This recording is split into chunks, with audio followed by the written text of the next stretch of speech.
pengakuan dari Ihsanuddin Ilyas ini, jabatan beliau di samping sebagai Ketua Front Pertahanan Nasional tadi, sesudah itu beliau juga menjabat sebagai Kepala Penerangan MPRD Markas Pertahanan Rakyat Sumatera Barat yang di awal tadi kami sebutkan. Jadi beliau di sana kebagian sebagai bagian penerangan, Kepala Penerangan.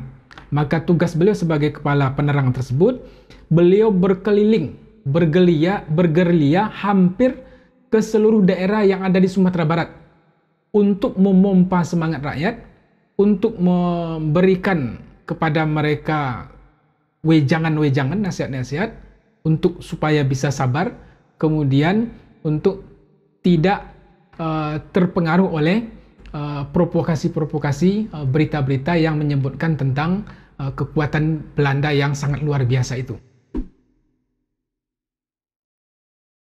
Assalamualaikum warahmatullahi wabarakatuh. Alhamdulillahirabbil alamin. Wassalatu wassalamu ala sayyidil anbiya'i wal mursalin nabiyina Muhammadin wa ala alihi wa sahbihi ajma'in, amma ba'du. Kita mulai dari tahun 1947. Pada bulan Juli, Wakil Presiden Bung Hatta melakukan kunjungan kenegaraan ke Sumatera. Beliau menyebutkan mulai dari provinsi paling bawah, Lampung, kemudian terus naik ke arah atas sampai ke Aceh. Itu rencananya pada bulan Juli tersebut.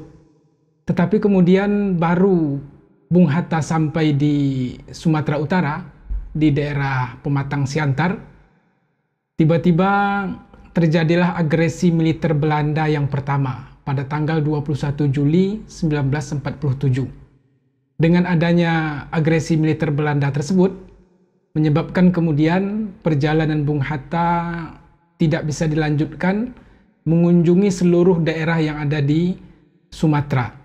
Maka kemudian beliau memutuskan untuk pergi ke Bukit Tinggi, Sumatera Barat. Di Bukit Tinggi itu kemudian pula berkumpul para petinggi Republik ini, di antaranya Teuku Muhammad Hasan dan juga Residen Sumatera Barat, Mr. Muhammad Rasid, Tuanku Muhammad Rasid. Buya Hamka dalam hal ini, ungkap Bung Hatta dalam pengakuan beliau tentang pertemuan Bung Hatta dengan beberapa tokoh lainnya, yang di sini juga nanti akan muncul Buya Hamka dalam perjuangan mempertahankan kemerdekaan Republik Indonesia. Ketika Bung Hatta sampai di Bukit Tinggi, beliau segera mengkonsolidasikan kekuatan-kekuatan rakyat dan juga para pemimpin untuk bisa mengambil sikap terhadap agresi militer Belanda yang pertama itu. Karena beberapa wilayah lain itu sudah dibombardir oleh Belanda.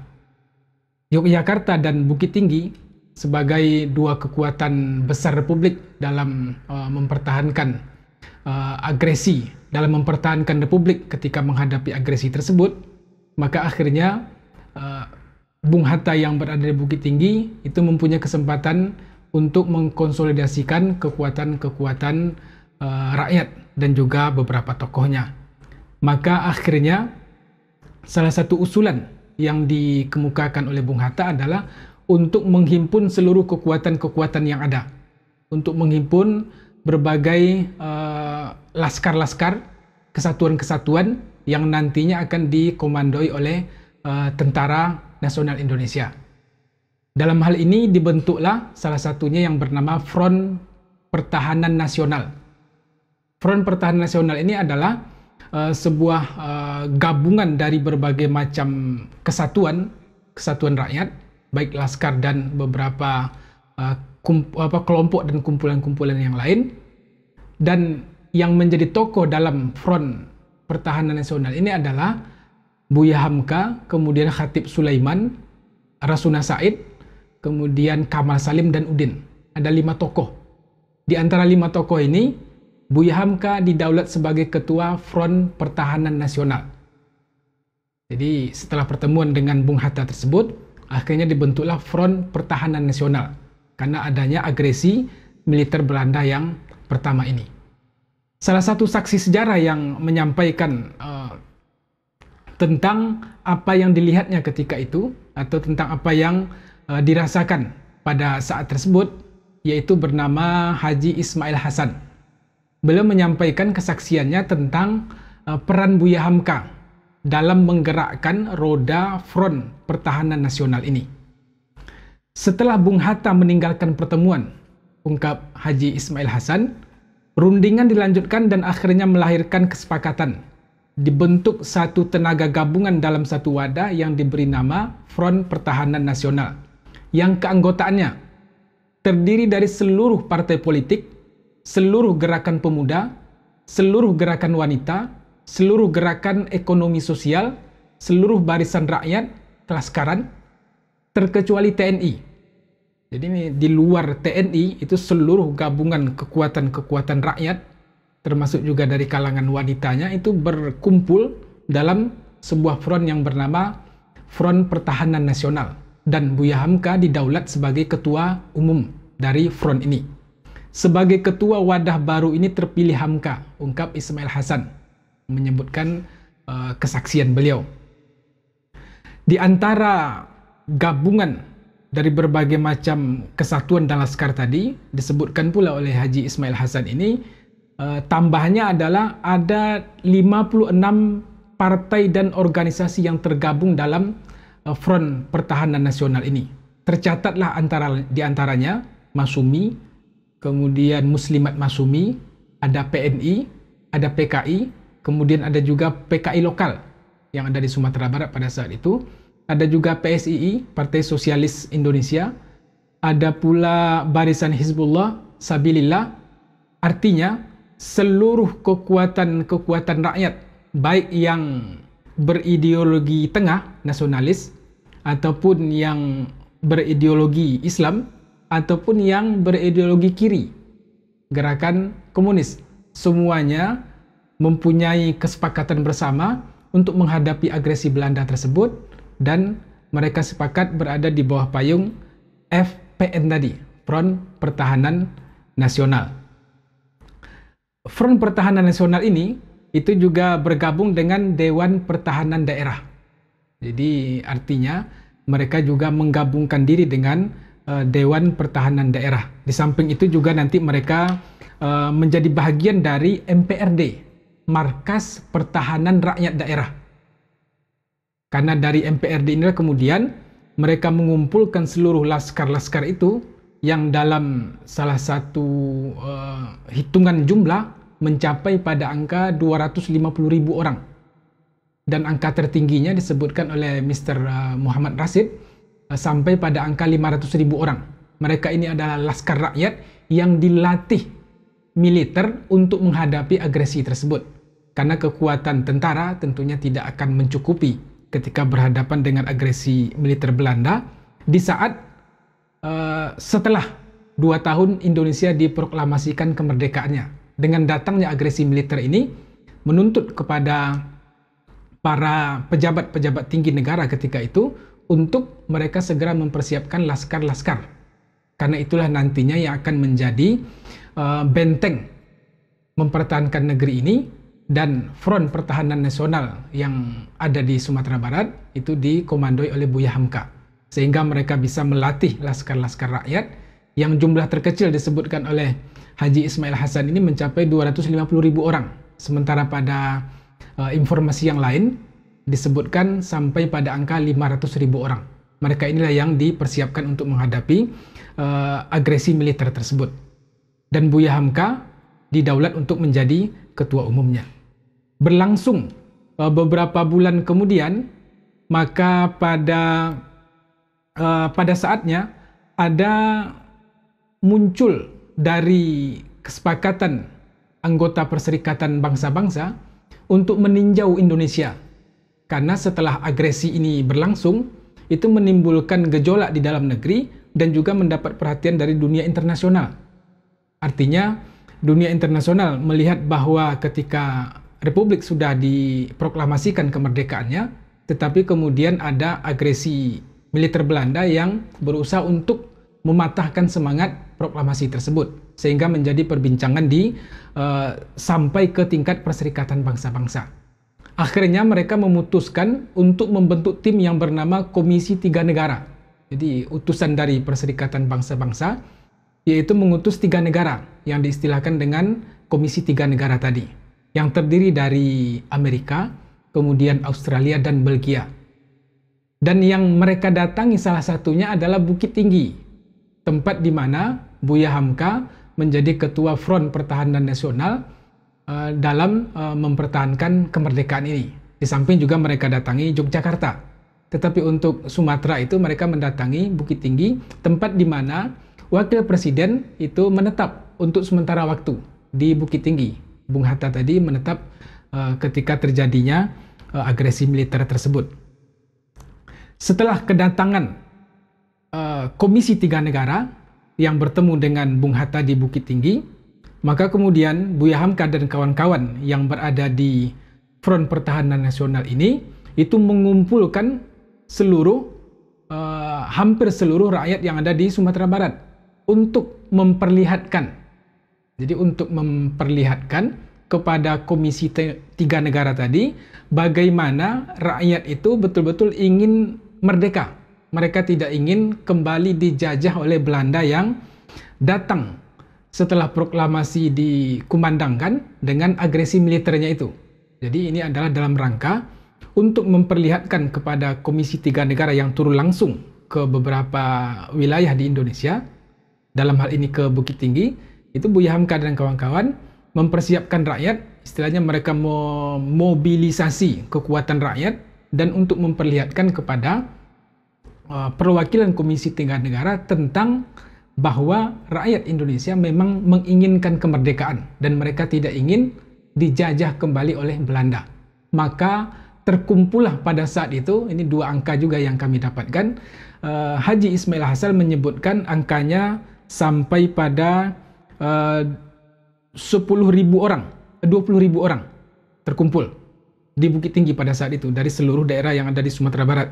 Sementara Mr. Muhammad Rashid menyebutkan pada angka 10.000. Artinya antara 10 sampai 20.000 orang berkumpul ketika itu di Bukit Tinggi untuk memperlihatkan kepada Komisi Tiga Negara tentang keinginan sebagai perwakilan mereka yang datang itu, tentang keinginan bahwa mereka betul-betul ingin merdeka dan mempertahankan kemerdekaan itu setelah adanya agresi militer Belanda yang pertama pada tanggal 21 Juli 1947. Ini peran yang cukup signifikan yang ditampilkan oleh Buya Hamka melalui Front Pertahanan Nasional ini. Sejarah kemudian terus berlanjut dengan adanya peristiwa besar lain di penghujung tahun 1948. Kembali lagi terjadi agresi militer Belanda yang kedua, tepatnya pada tanggal 19 Desember 1948. Belanda melakukan agresi militernya yang kedua dan ini cukup luar biasa. Kenapa disebut demikian? Karena berhasil menangkap presiden dan wakil presiden serta beberapa pejabat tinggi negara lainnya. Sehingga bisa disebut itu pucuk pimpinan negeri ini dalam keadaan lumpuh. Sedang dalam keadaan lumpuh karena adanya agresi militer Belanda itu. Yogyakarta mereka duduki dan mereka tangkap Presiden Soekarno, kemudian juga mereka tangkap wakil presidennya, Sultan Syahrir juga ditangkap dan beberapa pejabat tinggi lainnya. Akhirnya di Sumatera Barat itu mengambil inisiatif untuk mempertahankan republik ini dengan mendirikan yang namanya Pemerintahan Darurat Republik Indonesia pada tanggal 22 Desember 1948. Jadi 19 Desember presiden dan wakil presiden ditangkap oleh Belanda dengan agresi militer mereka tersebut. Maka pada tanggal 22-nya, artinya dalam jarak 3 hari kemudian, itu pemerintah atas nama Pemerintah Republik Indonesia yang disebut dengan Pemerintahan Darurat Republik Indonesia itu muncul ke permukaan untuk memperlihatkan kepada dunia internasional bahwa walaupun presiden dan wakil presidennya ditahan oleh Belanda, tetapi masih ada yang melanjutkan perjuangan kemerdekaan ini dengan adanya pemerintahan darurat Republik Indonesia. Ini menunjukkan tentang bagaimana sinergi antara kekuatan-kekuatan rakyat yang ada di Sumatera tampil ke depan ketika ibu kota di Yogyakarta pada saat itu diserang untuk yang kedua kalinya oleh Belanda dan menahan presiden serta wakil presiden. Buya Hamka dalam masa agresi militer Belanda yang pertama tadi sampai juga pada agresi militer yang kedua ini, serta nanti berujung pada akhir tahun 49 dengan adanya penyerahan kedaulatan Indonesia, artinya diakuinya secara utuh kedaulatan Indonesia oleh Belanda. Itu Buya Hamka mempunyai peran yang cukup besar pada keadaan-keadaan genting itu. Beliau tentunya tanpa menafikan tokoh-tokoh lain, tapi yang kita sorot dalam pertemuan ini adalah bagaimana peran atau posisi Buya Hamka dalam perjuangan mempertahankan kemerdekaan atau kontribusi yang beliau lakukan ketika awal-awal Republik ini baru saja diproklamasikan kemerdekaannya. Salah seorang murid beliau atau yang kemudian menjadi asisten. Jadi ini awalnya menjadi seorang murid, kemudian menjadi asisten dalam Buya Hamka menjalankan tugas dan fungsi jabatan beliau sebagai Ketua Front Pertahanan Nasional tadi. Namanya adalah Ihsanuddin Ilyas.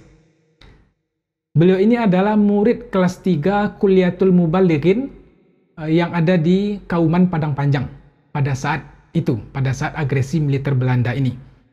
Kemudian ketika diketahui Belanda sudah terjun atau sudah mendarat, diterjunkan ketika itu di sekitaran Danau Singkarak, mereka bergerak ke atas menuju arah Padang Panjang. Yang nantinya sesudah itu, setelah diketahui bahwa Belanda itu sudah sampai di kota Padang Panjang, para pemimpin yang ada di Bukit Tinggi mereka pun sudah siap-siap untuk mengungsi, karena mereka yakin setelah Padang Panjang dilalui oleh pasukan Belanda, mereka akan bergerak ke arah Bukit Tinggi. Jarak antara Padang Panjang dengan Bukit Tinggi ini tidak terlalu jauh, lebih kurang 20 kilometeran. Maka ini salah satu kesaksian dari Ihsanuddin Ilyas, seorang santri yang sudah sampai pada kelas 3 di Kulliyatul Muballighin, menceritakan kisah yang dialaminya bersama Buya Hamka. Dan dalam menceritakan kisahnya bersama Buya Hamka itu, Bapak Ihsanuddin Ilyas ini mengutip salah satu cuplikan buku Buya Hamka yang berjudul Kenang-kenangan Hidup jilid yang keempat. Jadi beliau mencoba mengutip, karena di situ nama beliau diungkapkan oleh Buya Hamka. Jadi Buya Hamka memberikan kesaksian tentang Bapak Ihsanuddin Ilyas ini. Kemudian setelah itu Bapak Ihsanuddin Ilyas ini memberikan kesaksian pula tentang pendampingan yang beliau lakukan dalam menghadapi masa-masa sulit tersebut untuk berada di sisi Buya Hamka kemanapun ketika itu Buya Hamka bepergian. Beliau menjadi asistennya. Dalam buku Kenang-kenangan Hidup jilid yang keempat tersebut, ungkap Bapak Ihsanuddin Ilyas, beliau mengutipnya di sini, dia diiringkan oleh pemuda Ihsanuddin yang telah begitu setia menyediakan diri jadi pengiringnya selama mengembara memberi penerangan kepada rakyat di saat perjuangan kemerdekaan. Buya Hamka menyebut peran dari Bapak Ihsanuddin ini dalam mendampingi atau menjadi asisten Buya Hamka kemanapun beliau pergi. Awal mula Bapak Ihsanuddin atau Ihsanuddin remaja ini bisa menjadi pendamping Buya Hamka adalah ketika setelah diketahui oleh rakyat yang ada di Padang Panjang, setelah diketahui oleh warga Padang Panjang tentang diterjunkannya pasukan Belanda sudah berada di Danau Singkarak, mereka akan bergerak ke arah ke atas menuju Padang Panjang, maka seluruh warga itu mengungsi ke daerah-daerah pinggiran, mengungsi ke perbukitan-perbukitan atau mengungsi ke arah kaki Gunung Merapi ataupun Gunung Singgalang. Mereka mengungsi ke daerah-daerah pinggiran. Maka salah satu yang belum mengungsi ketika itu adalah Ihsanuddin Ilyas ini. Dia tetap berada di pesantrennya Kulliyatul Muballighin di Kauman Padang Panjang. Dia tetap berada di sana dan ketika didapatkan kabar pasukan Belanda semakin mendekat ke arah Padang Panjang ini, jadi desas-desusnya itu setelah sampai warga sudah mempersiapkan segala sesuatunya untuk mengungsi. Tapi Ihsanuddin masih bertahan di asrama pesantrennya. Tetapi ketika sudah semakin mendekati kabar tersebut sampai kepada warga, maka Ihsanuddin menyebutkan di sini bahwa bukan hanya sekedar sudah sampai, tetapi dia sudah mendengar iringan-iringan kendaraan. Dia menyebutkan dalam kalimatnya, setelah iringan kendaraan Belanda melewati halaman rumah saya maksudnya adalah halaman asrama tempat dia tinggal di pesantren itu, karena khawatir akan ada apa-apa, saya mencoba keluar rumah. Jadi setelah mendengar iringan kendaraan militer Belanda, dia mencoba untuk keluar rumah. Menyusup di kegelapan senja, melalui pematang-pematang sawah menuju sebuah kampung yang bernama Tanah Bato. Jadi menyusup ke pinggiran sawah, melewati pematangnya itu, menuju sebuah kampung yang bernama Tanah Bato. Di persimpangan jalan saya bertemu dengan orang-orang yang tergopoh-gopoh menyelamatkan diri dari dalam kota. Jadi mereka pergi ke daerah pinggiran untuk menyelamatkan diri dan keluarganya. Dari sekian banyak orang yang dijumpai, saya mendengar suara Zaki, anak Buya Hamka. Jadi rupanya dalam kesibukan tersebut dia mendengar suara yang sudah dikenalnya, yaitu Zaki, salah seorang anak tertua Buya Hamka. Rupanya dia bertiga bersama Rusdi dan Fakhri. Ini bahagian dari anak-anak Buya Hamka yang tertua. Zaki, kemudian Rusdi dan Fakhri. Sedang mengangkut, jadi ketiga anak Buya Hamka ini sedang mengangkut barang dan bungkusan-bungkusan kain. Barang-barang itu banyak dan harus diselamatkan karena khawatir akan kena bumi hangus. Jadi ketika mereka mengetahui kedatangan pasukan Belanda ini, mereka sudah membayangkan kondisi terburuk, akan terjadi pembumi hangusan, sehingga seluruh barang apa yang bisa dibawa itu mereka angkut keluar dari rumah. Tanpa saya pikir dan bicara banyak, saya ikut bekerja membantu mengangkut barang-barang tersebut sampai selesai. Buya Hamka sejak sore itu tidak ada di rumah, ungkap Ihsanuddin tadi. Mendapati kami waktu mengangkut barang tersebut, bersyukur bahwa semuanya selamat. Jadi ketika sorenya Buya Hamka tidak ada di rumah, akhirnya yang mengangkut barang itu adalah istri Buya Hamka dan anak-anak beliau, dibantu oleh Ihsanuddin Ilyas ini. Ketika Buya Hamka mengetahui bahwa mereka dalam keadaan selamat, maka Buya Hamka sangat bersyukur dengan keadaan tersebut. Sesaat sebelum akan tidur, beliau memberikan pesan agar selalu berhati-hati dan jangan takut, serta perlu banyak untuk bersabar. Terhadap saya, beliau berpesan agar ikut bersedia menjaga Umi Siti Raham, agar Ihsanuddin ini diminta untuk menjaga istri Buya Hamka. Sepeninggal beliau nantinya ikut bergerilya. Itu pesan yang pertama. Kemudian yang kedua adalah Buya Hamka menginginkan pada saat itu, karena memang kondisi sangat mencekam, beliau malah berkeinginan untuk pergi ke luar negeri. Baik itu ke Singapura ataupun ke Malaysia atau ke tempat lain untuk meneruskan perjuangan. Jadi pada saat itu Buya Hamka sempat terpikir untuk pergi ke luar negeri. Karena lapangan sudah sangat sempit. Jadi bisa kita bayangkan kondisi darurat pada saat itu, sehingga Buya Hamka berpikir untuk melanjutkan perjuangan ini ke tempat lain. Karena beliau mungkin punya pertimbangan-pertimbangan tertentu. Pesan beliau itu saya terima dengan baik dan saya pegang teguh. Artinya pesan untuk menjaga, mendampingi keluarga Buya Hamka tadi. Karena saya bertekad pada waktu itu. Akan tetapi di sekitar kota Padang Panjang, untuk mengikuti peristiwa dan kejadian akibat pendudukan tentara Belanda dan ingin tahu gambaran apa saja yang terjadi. Jadi tetap berusaha untuk melihat situasi, kemudian mengetahui keadaan-keadaan kondisi terbaru yang ada di sekitaran Padang Panjang. Keesokan harinya, ini kan malam, mereka mengungsi, sebab dari sejak sorenya Buya Hamka tidak ada di rumah itu, maka Ihsanuddin membantu. Ketika bertemu, itulah pesan yang disampaikan oleh Buya Hamka kepada Ihsanuddin tadi.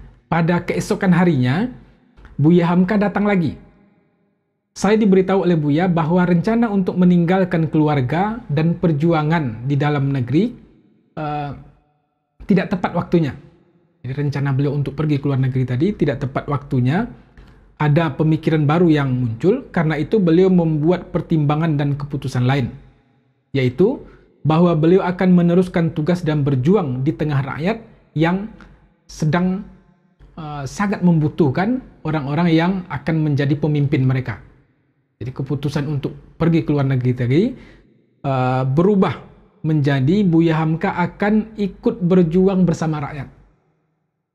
Sehingga akhirnya terbentuklah yang tadi kami sebutkan, Front Pertahanan Nasional. Sementara untuk keluarga Buya Hamka ini, mereka segera diungsikan ke kampung halamannya. Dari Padang Panjang, mereka diungsikan ke Sungai Batang, Maninjau. Perjalanan yang cukup jauh. Tetapi begitulah cara untuk Buya Hamka merasa aman dengan anak dan istri yang akan beliau tinggalkan tersebut, maka beliau merasa yakin mereka harus dibawa pulang ke kampung halaman. Sehingga dengan mereka dibawa pulang ke kampung halaman, menyebabkan Buya Hamka lebih leluasa untuk melakukan kegiatan perlawanan terhadap penjajahan tersebut, serta menyampaikan nasihat dan memompa semangat rakyat untuk tetap mempertahankan kemerdekaan ini. Selanjutnya, pengakuan dari Ihsanuddin Ilyas ini, jabatan beliau di samping sebagai Ketua Front Pertahanan Nasional tadi, sesudah itu beliau juga menjabat sebagai Kepala Penerangan MPRD Markas Pertahanan Rakyat Sumatera Barat yang di awal tadi kami sebutkan. Jadi beliau di sana kebagian sebagai bagian penerangan, Kepala Penerangan.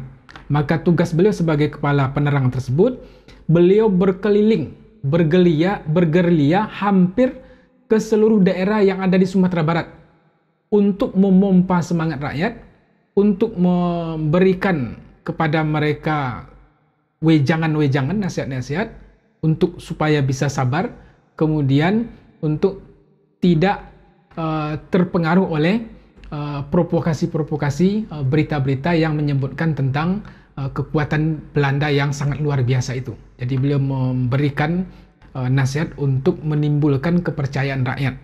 Dalam perjalanan gerilya ke beberapa daerah tersebut, disampaikan oleh Ihsanuddin Ilyas ini, suatu catatan yang tidak bisa dilupakan, ungkap beliau. Setiap penerangan dan fatwa yang beliau berikan tersebut, setiap fatwa dan penerangan yang disampaikan oleh Buya Hamka selalu mendapat sambutan yang hangat, perhatian yang luar biasa, dan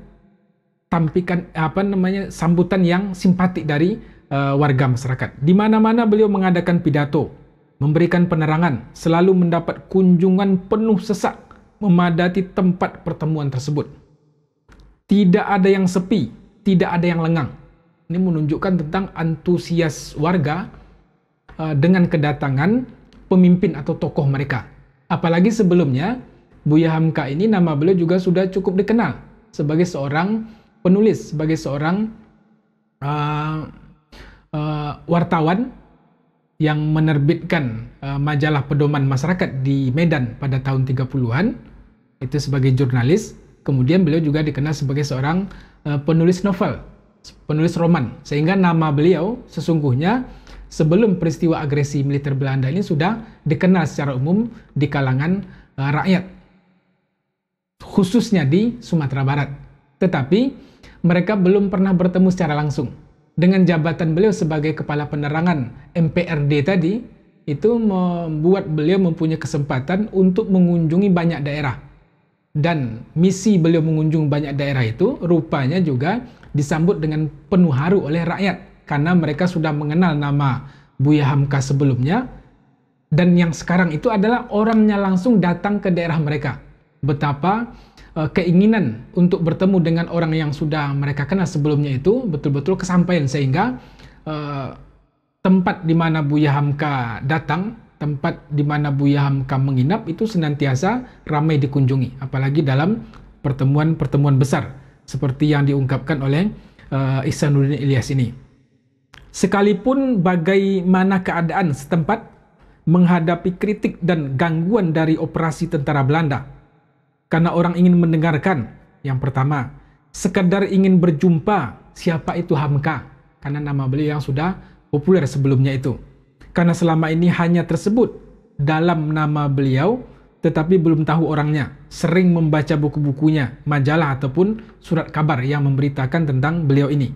Ada pula yang tertarik karena kepintaran beliau dalam berpidato. Jadi orasi beliau di mimbar itu yang membuat orang tertarik untuk datang. Kemudian juga ada yang terkagum karena teknik dan seni bahasa beliau yang luar biasa. Jadi orasi yang berapi-api itu yang disenangi salah satu kelompok orang. Kemudian pada sisi yang lain itu tentang bahasa-bahasa beliau. Jadi mereka tidak melihat orasinya, tapi lebih kepada kalimat-kalimat yang meluncur dari mulut Buya Hamka. Ini para pemirsa sekalian, peran dan kontribusi Buya Hamka sejak dari agresi militer Belanda yang pertama sampai dengan agresi militer Belanda yang kedua khususnya di Sumatera Barat. Peran ini tidak bisa dianggap remeh karena itu adalah saat-saat genting negeri ini, bisa juga disebut Indonesia secara keseluruhan, karena untuk sampai pada agresi militer yang Belanda kedua, mereka sempat menahan presiden dan wakil presiden. Maka akhirnya di Sumatera Barat berdirilah PDRI, Pemerintahan Darurat Republik Indonesia. Dalam pergolakan yang kami sebutkan ini, ada peran yang cukup signifikan, ada peran yang luar biasa banyak dicurahkan oleh seorang Buya Hamka untuk mempertahankan negeri ini tetap berdaulat, untuk mempertahankan negeri ini tetap merdeka. Demikian. Billahi taufiq wal hidayah. Assalamualaikum warahmatullahi wabarakatuh.